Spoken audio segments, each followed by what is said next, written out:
কাদের কাদের বিয়ে হয়েছে একটু হাত তুলুন তো। কীর্তনে যেমন প্রেম আছে সেরকম রস আছে। আপনারা কেউ হাত তুললেন না কেন বলুন তো? এখন তো আর বিয়ে হয় না, হ্যালো আর গেল না, কি বলছেন? সকালবেলায় হ্যালো আর বিকেল বেলায় গেল।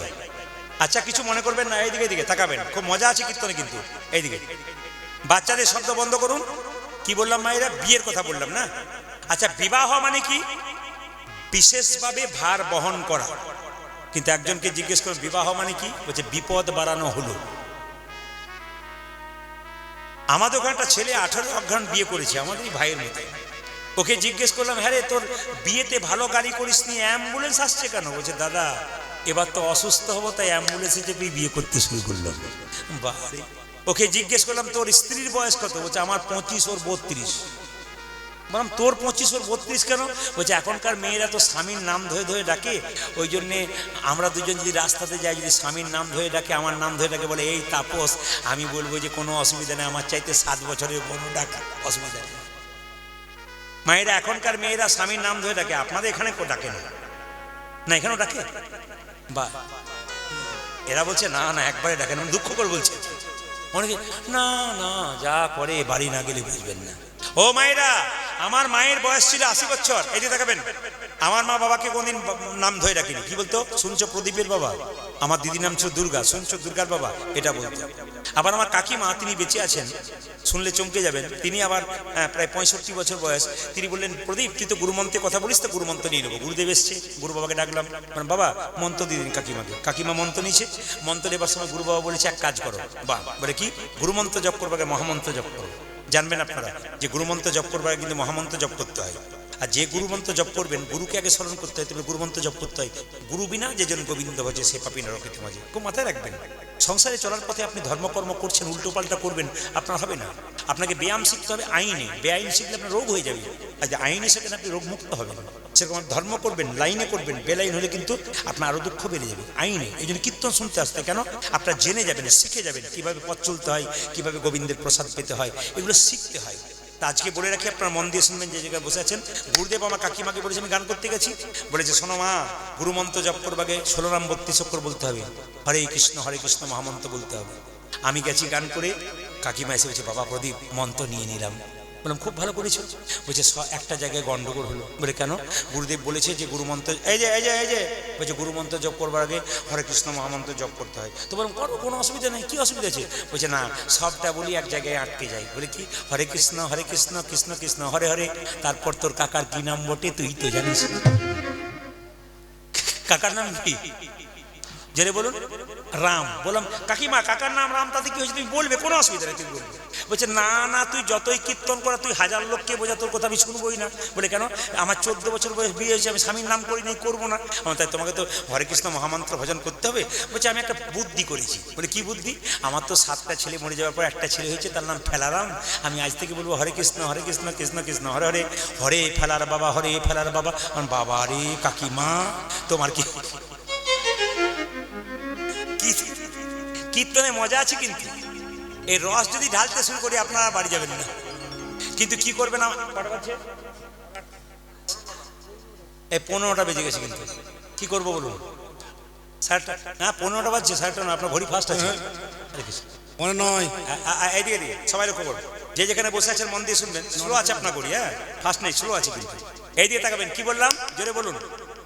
যেই না বলেছে কাকিমা যে ফেলার বাবা দেখুন নাম কিন্তু করছে না।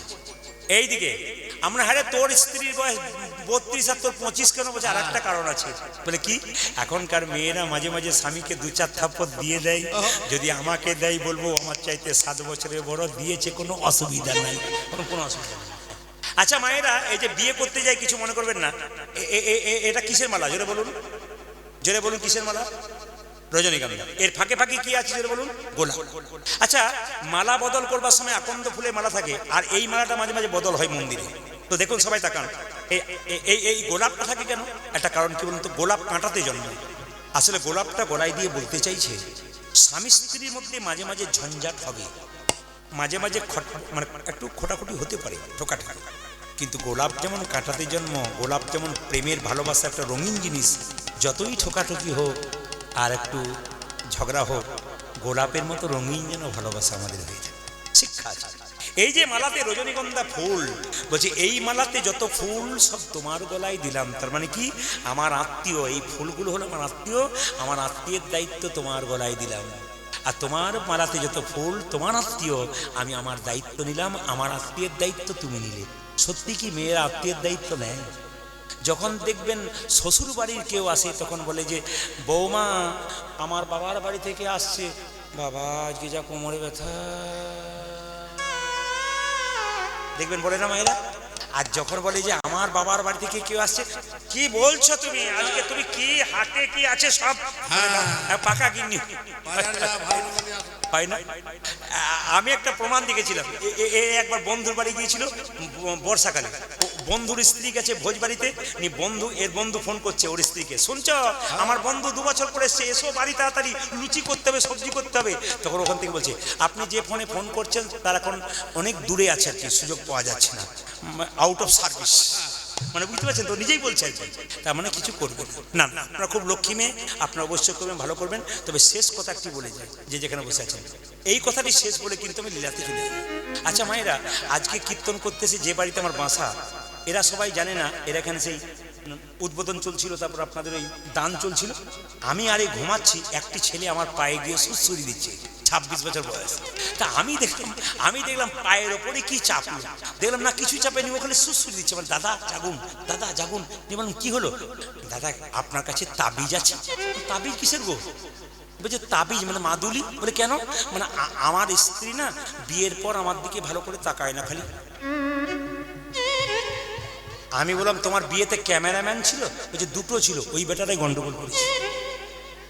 আমি বলে দিই আপনাদেরকে, সবাই তাকান এদিকে, দেখবেন মালাবদ, এই যে এই যে এই যে এই দিকে, বাবা রে এর আবার দেখো শুনতেই পাচ্ছে না এত লোক, তাহলে মাইকের সাউন্ড নেই বোধ হয়, কিন্তু শুনতে পাচ্ছে না কেন? সবাই তাকান, কি বললাম মায়েরা?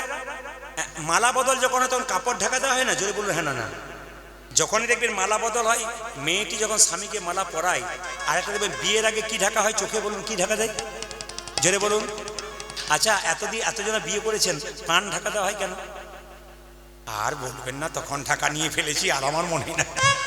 না না, প্রাণ ঢাকা অর্থ আছে, এগুলো এত সোজা নয়, অর্থ আছে। বিয়ে তো করে গেলেন, কিছু বুঝলেনই না, তা বললে হবে না। এবার যারা বিয়ে করবে তারা বুঝতে পারে প্রাণ ঢাকা কেন দেওয়া হয়। প্রাণ হচ্ছে যোগমায়া, প্রাণটি সরিয়ে মেয়েটি স্বামীর মুখ দেখবে, আর স্ত্রী স্বামীর মুখ দেখবে, স্বামী স্ত্রীর মুখ দেখবে, এ হচ্ছে যোগমায়া। একটা বাড়িতে কীর্তন করতে গিয়ে কথাটা বলে দিয়েছে, আর বয়স্ক বাবা বলছে বাবা আমার 3টে ছেলে আর 3টে বউ, মায়া আয়নায় খালি ঝগড়া করছে। বললাম কি করে করবে, পান ঢাকা দেবার আগে রাস্তাতে কতবার দেখা হয়ে যাচ্ছে না, কি বলছেন? আসলে ওই যে ছেলেটি বললো যে আমার স্ত্রী তাকায় না, বিয়ের সময় যখন মালা বদল হয় দেখবেন স্ত্রী যখন স্বামীকে মালাটা পরাতে যাচ্ছে তখন শুভদৃষ্টি হয় না মায়েরা, যেটা বলুন শুভদৃষ্টি হয় না। যেই না মালাটা এরকম করে পরিয়েছে স্বামীকে, স্বামীর দিকে তাকাতে যাবে তখন ক্যামেরাম্যান পেছন থেকে হচ্ছে এই দিকে তাকাই দিকে, শুভদৃষ্টি কোন দিকে হইল? আপনার ক্যামেরাম্যানকে বলি না কিন্তু, আমি অন্য জায়গায় বললাম। যেরকম রাধা রানী কি, শ্যাম সুন্দর কি, মায়েরা সুদামার বিয়ে হয়ে গেল, স্ত্রীর নাম কি? বসুন্ধরা। সুদামার বাড়িতে দিনের পর দিন অভাব হলো কেন? গুরু অভিশাপ লেগে গেল। প্রতিদিন সুদামার স্ত্রী গোবিন্দের পুজো করে কিন্তু ফুল ধুই না,